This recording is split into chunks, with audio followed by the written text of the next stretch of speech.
প্রিয় ও স্নেহের 2026 সালের নতুন বছরের নবম শ্রেণীর ছাত্রছাত্রী বন্ধুরা, আশা করি তোমার সবাই ভালো আছো।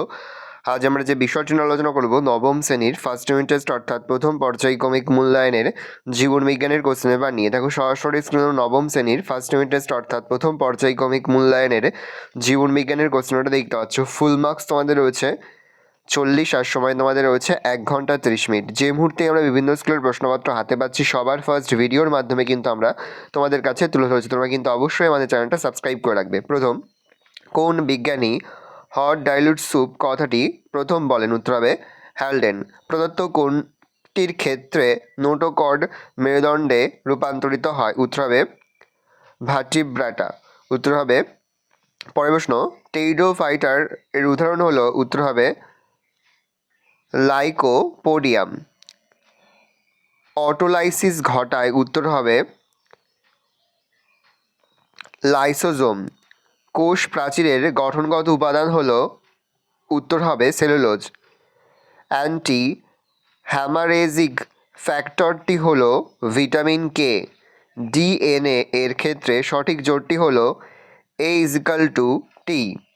পরবর্তী বিভাগ খ, ট্যাক্সোনমি শব্দটি প্রথম কে ব্যবহার করে? উত্তর হবে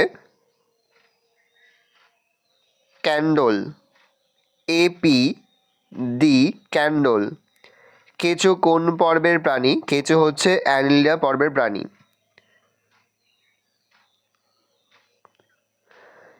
তারপরটা হচ্ছে ICBN এর পুরো নাম? International code of botanical nomenclature. তা international code of botanical nomenclature. কোন কোষীয় অঙ্গাণুকে কোষের প্রোটিন ফ্যাক্টরি বলা হয়? উত্তর হবে রাইবোজোম। কোন প্রাণীতে ভিত্তিপর্দা থাকে? আবরণী কলা। অস্থি ও রক্তে ক্যালসিয়ামের সমতা রক্ষা করা কোন ভিটামিনের কাজ? Vitamin D. ড্যাশ পরভুক্ত প্রাণীদের দেহে ম্যান্টল পর্দা উপস্থিত? মোলাস্কা। প্ল্যান্টি হেলমিনথিস পর্বের প্রাণীর রেচন অঙ্গ হলো ফ্লেম কোষ। তাহলে প্ল্যান্টি হেলমিনথিস পর্বের প্রাণীর রেচন অঙ্গ হলো ফ্লেম কোষ। ড্যাশের অভাবে রিকেট রোগ হয়? Vitamin D. তারপরে রয়েছে দেখো, এ স্তম্ভের সঙ্গে বি স্তম্ভ বলে বাম দিকের সঙ্গে ডান দিক মেলাও। ভিটামিন হবে বেরিবেরি।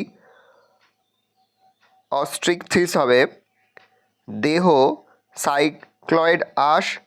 শূন্যকাণ্ড হবে প্রতিবর্ত ক্রিয়া। আর লাইসোজোম হবে অন্তঃকোষীয় পাচন। ভালো করে দেখে নাও। তারপরে দেখো রয়েছে 5 দাগে লিখিত প্রশ্নগুলির সংক্ষিপ্ত যে কোনো 6টি, এখানে বেশ কয়েকটির 6টি করতে হবে। প্রশ্নের মান 2 করে, 2 × 6 = 12। ভালো করে দেখে নাও। তারপর হচ্ছে বিভাগ ঘ, নিম্নলিখিত প্রশ্নগুলোর উত্তর দাও। প্রশ্নের মান 5 করে, 5 × 2 = 10। দ্বিপদ নামকরণের নিয়মগুলি আলোচনা করো। উদাহরণসহ পক্ষী শ্রেণীর 2টি বৈশিষ্ট্য লেখো, অথবা বায়োফাইটার ও টেরিডোফাইটার মধ্যে 3টি পার্থক্য লেখো। বাঘ ও মানুষের বিজ্ঞানসম্মত নাম লেখো। একটি ইউক্যারিওটিক কোষের নিউক্লিয়াসের চিত্র অঙ্কন করে নিম্নলিখিত অংশগুলি চিহ্নিত করো। অথবাদি রয়েছে ক্লোরোপ্লাস্টিডের চিত্র অঙ্কন করে যে কোনো 4টি অংশ চিহ্নিত করো। ভালো করে দেখে নাও। এই রোজ টোটাল তোমাদের ফার্স্ট ইউনিট টেস্ট অর্থাৎ প্রথম পর্যায়ক্রমিক মূল্যায়নের ক্লাস 9-এর জীবনবিজ্ঞানের প্রশ্নপত্র। ভালো করে প্রশ্নপত্র দেখে নাও। আশা করি ভিডিওটা ভালো লেগেছে। ভিডিওটা ভালো লাগলে ভিডিওকে লাইক করতে ভুলবেন না। আমার নতুন হওয়া তাহলে যে সাবস্ক্রাইব প্রেস করে পাশে বেল আইকন প্রেস করে নতুন করে ভিডিও আপলোড করি সবার ফার্স্ট নোটিফিকেশন পেয়ে যাও। আর এই ভিডিওটি তোমার বন্ধু বান্ধবী আত্মীয় স্বজন সবার মধ্যে কিন্তু অনেক শেয়ার করে যাওয়া বছর ক্লাস 9-এ পড়ছে। যে মুহূর্তে আমরা বিভিন্ন স্কুলের প্রশ্নপত্র হাতে পাচ্ছি, সবার ফার্স্ট ভিডিওর মাধ্যমে কিন্তু আমরা তোমাদের কাছে তুলে ধরছি। তোমরা কিন্তু অবশ্যই আমাদের চ্যানেলটা সাবস্ক্রাইব করে রাখবে। আর এই সম্পূর্ণ প্রশ্নপত্রের উত্তর সহ PDF ফাইল কিন্তু আমাদের ফেসবুক পেজ রয়েছে এডুকেশন ফ্যামিলি, সেখানে কিন্তু আমরা আপলোড করে রাখছি। তোমরা অবশ্যই কিন্তু সেখান থেকে সংগ্রহ করে নেবে।